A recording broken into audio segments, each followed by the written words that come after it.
री एग्ज़ाम है ज़रूरी। जिन्हें दो वक्त का खाना नसीब नहीं होता, जिन्हें दो वक्त का खाना नसीब नहीं होता, उस पर आप जुर्म करते हो, उस पर आप मनमानी करते हो। माँ बाप के अरमान को पूरा करना है ज़रूरी है यार, इसलिए आज सड़क पर बैठना भी हो गया है हमारी मजबूरी। तो सुन लो यार, री एग्ज़ाम है ज़रूरी। पॉलिटी के आर्टिकल 21 से लेकर ज्योग्राफी के कोल्ड विंटर मानसून हमें पता है। बायोलॉजी के डाइजेस्टिव सिस्टम से लेकर इकोनॉमिक्स के सारे टर्म्स हमें पता है। सबका हमें है ज्ञान यार, पढ़ लिख कर एग्ज़ाम दिया है, फिर भी हम पर जाती हो रही है। आखिर क्यों कर रहे हो हमारे साथ ऐसा? पुलिस और सरकार, आप भी तो हो भगवान के भेजे गए एक मेहमान। मजबूर कर दिया है आपने बैठने पर सड़कों पर। तो अब अगर यही है ज़रूरी तो सुन लीजिए, अब री एग्ज़ाम भी है ज़रूरी। आज हमारा भाई सोनू हमारे बीच नहीं है।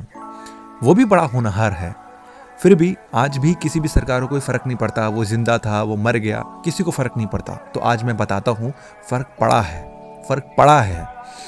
किसी के होने और किसी को खोने में फ़र्क पड़ता है। किसी के होने से और किसी के खोने से फ़र्क पड़ता है। आप ये बात जाकर उसके परिवार से पूछिए।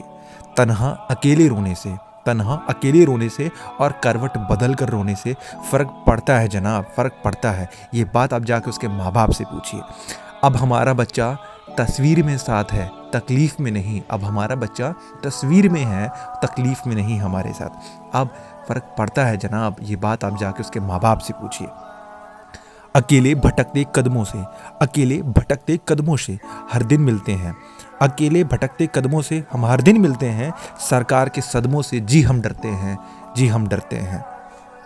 अब फर्क पड़ता है इन चीज़ों से। कमज़ोर होते शरीर से और सरकार आयोग बीपीएससी में ख़त्म होते ज़मीर से। जी हाँ, अब फ़र्क पड़ता है। और कुछ लोगों ने अभ्यर्थियों को, स्टूडेंट्स को, हमारे भाइयों को, हमारी बहनों को नॉन सीरियस कहा था।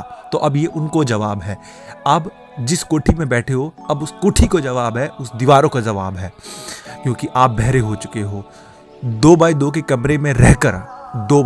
कमरे में रहकर पढ़ने वाले, और आप एसी में पूरा दिन काटने वाले 10 से 5 वाले हो। फिर भी आपसे बड़ा इंसान और इंसानियत हमारे पास है। कैसे? वो समझिए। 2x2 के कमरे में रहकर पढ़ने वाले और आप एसी में पूरा दिन काटने वाले, फिर भी आपसे बड़ा इंसान और इंसानियत हमारे पास है। लाख प्रॉब्लम्स होने के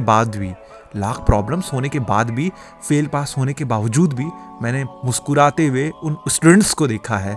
हाँ जी हाँ, 2x2 के कमरे में मैंने आपसे बेहतर इंसान देखा है। हाँ जी हाँ, 2x2 के कमरे में मैंने आपसे बेहतर इंसान देखा है। जेब हल्की होने के बावजूद भी, खाली पेट हो उसके बावजूद भी भारी भारी किताबों को पढ़ते देखा है। उसे स्टूडेंट्स कहते हैं। पैसा ना होने के बावजूद भी एग्ज़ाम्स के लिए जाते हुए देखा है। फिर भी मैंने उन्हें ट्रेनों में भी चढ़ते हुए देखा है। 400 किलोमीटर दूर बीपीएससी का सेंटर भेजा था आपने, फिर भी उन्हें मैंने जाते हुए देखा है। तो अब सच बताऊं यार, उस 2x2 के कमरे में मैंने आपसे एक बेहतर इंसान देखा है। इस एग्ज़ाम में 2 दिन पहले घरों से निकलते हमने देखा है। इस एग्ज़ाम्स के लिए उन स्टूडेंट्स को हमने घरों से निकलते देखा है। इस एग्ज़ाम्स के लिए दिन रात एक करके पढ़ते हुए देखा है।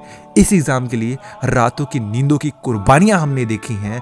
फिर भी आपका आयोग इस परीक्षा को नहीं करवा पाया। अब तो ले लो यार री एग्ज़ाम। आपके दिए हर सितम को देखा है। ठंड में वाटर कैनन और लाठी चार्ज को भी देखा है।